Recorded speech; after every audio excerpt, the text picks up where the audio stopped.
Good evening, friends. And tonight I want to bring to you, I'm bringing to you a small bead haul.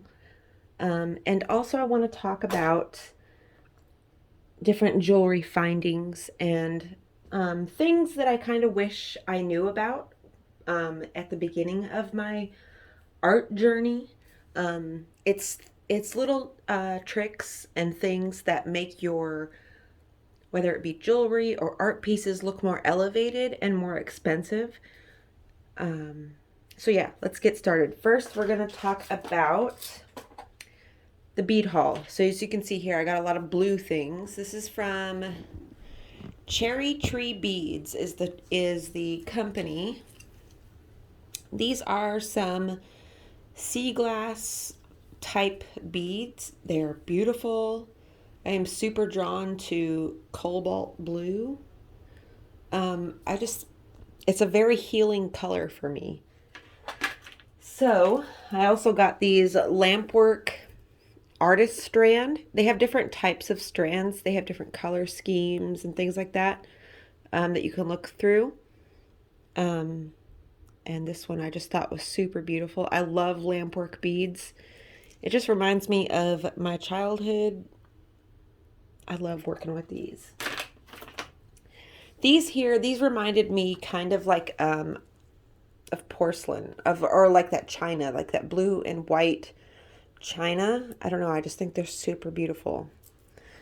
And then I got these. They also had these in a bunch of different colors, these skulls with the little rhinestone eyes. You can see. They're little ceramic skulls. They're so cute. I also got some of these stainless ball pin pieces for earring making. I really like the way these look as opposed to like a flathead pin. It just kind of gives us, this just kind of gives it a little bit more of a detail. I also got this bead. I don't know why I got this guy. I just thought he was so cute. Just a little mouse guy. He's a porcelain or ceramic bead or glass. I can't remember. And then this one here, this is an acorn prayer box. They had a bunch of these prayer boxes. And this was only like, it was under $2 for this little thing. But it is so freaking cute. I love finding little things like this. Oop. They had an acorn. They had a few different ones. But it's like a little tiny, if I can get camera focus. And then you open it. Little clasp here. So in this you can put like some herbs, you can put like a little intention or a little spell and like roll it up in there and place it in there. You can put anything that is meaningful. You can put a little crystal in there. I intend to fill this with herbs, a blend of herbs that act as an amulet. And I just love that it's a little acorn.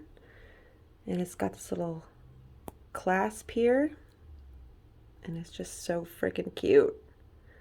I love it.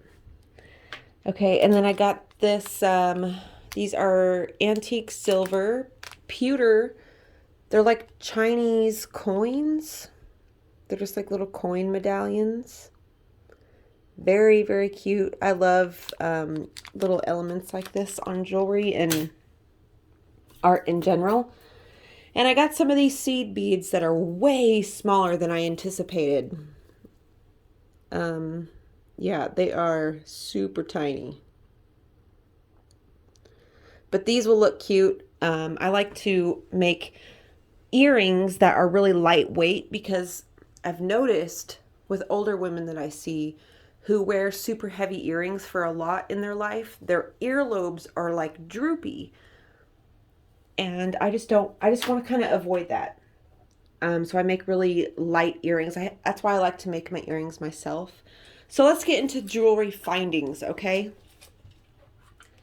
So I like to get these, besides these ball pins for earrings or anything like that, I like to get these guys. These I get off of Amazon. They're like a Tibetan, it's almost like a flower design ball pin. So see, when you put a bead on, let me find a bead here. So with other ball pins, you have to, let me show you what these look like, what these different ones look like. So this is a flat-headed ball pin right here. Okay, they also have ones that have little eyes, so you can make, you know, connections and things like that. I use these a lot in my art, but see, the difference is big. So with these, they just look kind of plain, like the bottom just kind of disappears. Now you can also use bead caps. Okay, bead caps really elevate a look of any project, and there's so many different variations of bead caps that you can get. Amazon has a ton, Michaels has some. Let's see, like Cherry Tree Beads, Beads Venture. Like these right here, these are bead caps. So you take these bead caps, and this really will elevate your work. So instead of just like a plain bead, you take your bead cap on there and you put that on. And then boom, all of a sudden you've got like this. Obviously you have to like find bead caps that are size. Like they come in lots of different sizes, like from very tiny to bigger. So let me show you here with this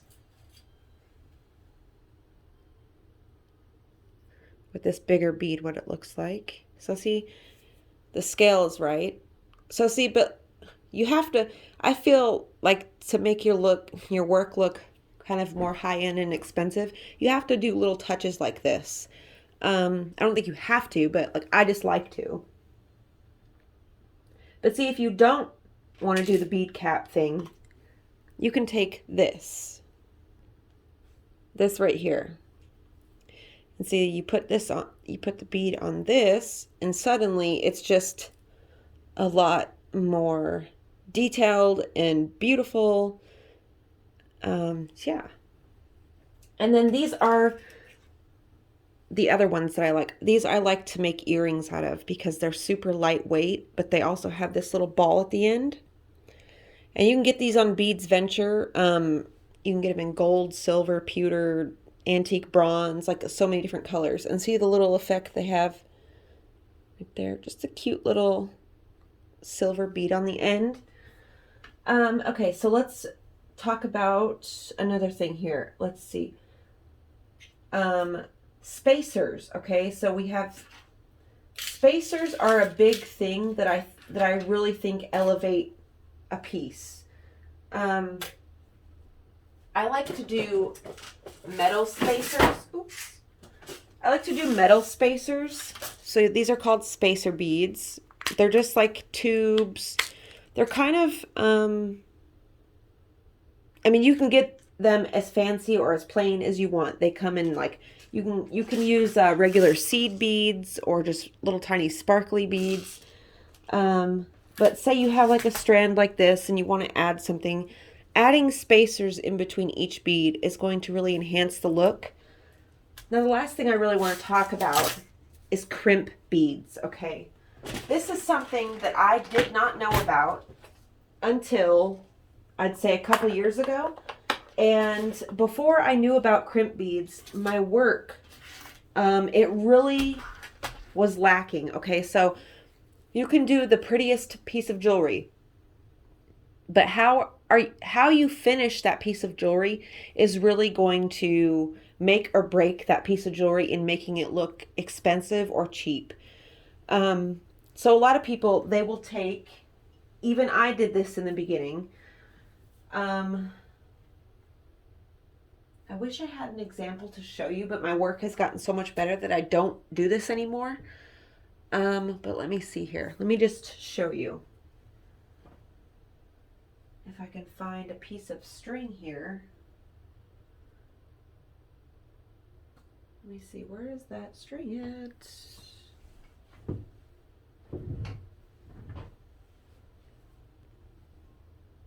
Okay, say you're making a bracelet, right? And you want, so instead of like taking it and like finishing the bracelet, like by tying the string itself like this and making a knot and then, you know, attaching a jump ring, crimp beads, okay? Crimp beads are the way to go, you guys. You get them, you can get them at Michael's or wherever.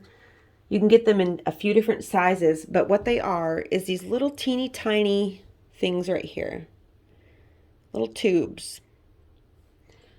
Now, they do sell like a special tool for crimp beads specifically, but honestly, you don't need this tool. You don't.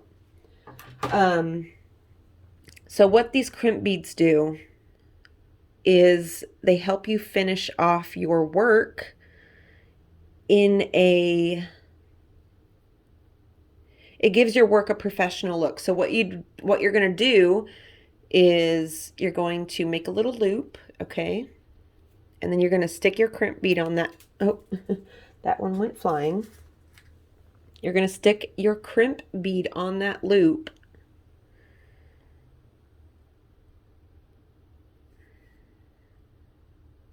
If I can get this on here.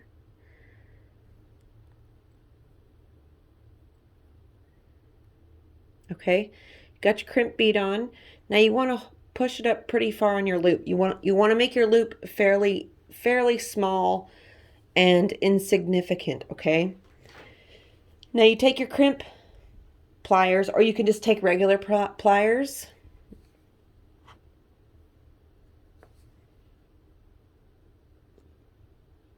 You can just take regular pliers. Sorry guys, my camera.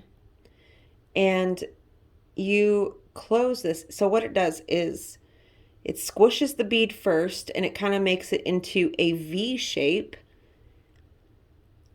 Okay, and then you turn it and you put it down into this other little notch and you squeeze and then you kind of turn it a couple times and you squeeze it in that little notch right there. And they do sell crimp bead covers. So they have these little covers that you can put over this to kind of cover that little squished look. But then this will not come off. Like no matter what, it will not come off. And then from there, you can string on your bead. And you want to make sure that little tail goes up into that bead.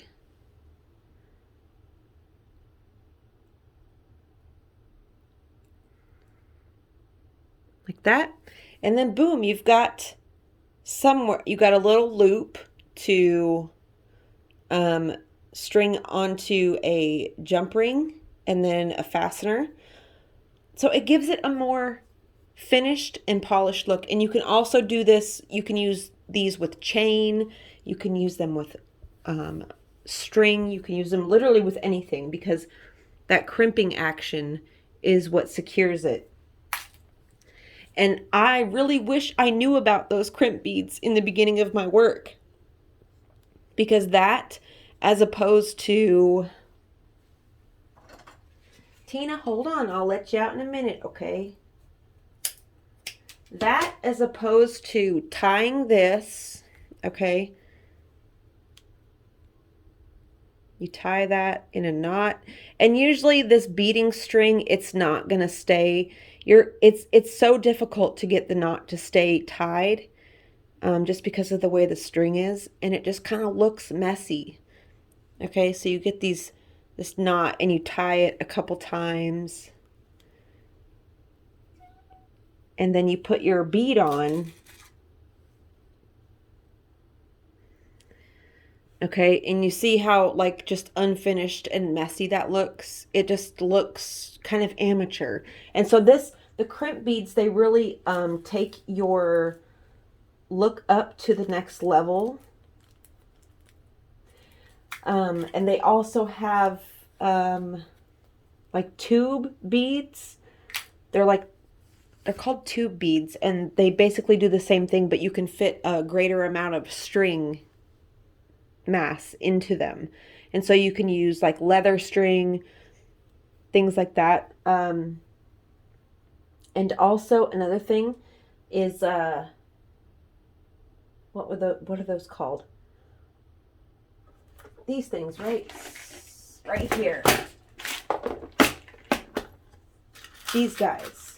So you can take these guys, and if you've got a messy end, you can like take that and cover the end of your work, and it makes it look more put together and like you actually know what you're doing. So I hope these tips helped anyone out there, because these are things I wish I knew about. Like, I had to figure all this kind of stuff out on my own. There was a few videos that helped me here and there, but like all of these supplies, that, and also getting a different range of pliers. Okay, so you're gonna need some type of wire cutter or any, some type of plier. The ones I use the absolute most are the flat nose and the little round nose guy. And I also have a bail maker, which is this. I guess I would say this is another tool that has been really helpful in my like projects. So you can make different sized bails. Yeah, it's been really helpful. So yeah, I hope you guys enjoyed this video. Hope it was useful to somebody, and go make you something beautiful. I love you all so much, and I'll see you in the next one. Bye.